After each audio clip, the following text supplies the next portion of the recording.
Have you ever heard of a stealth helicopter? Meet the RAH-66 Comanche, one of the most advanced helicopters ever built that never entered service. Designed by Boeing and Sikorsky, the Comanche was built for stealth recon and light attack missions.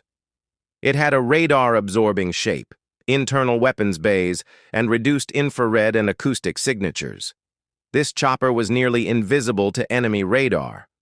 But despite its futuristic design, the U.S. Army canceled the program in 2004 after spending over $7 billion.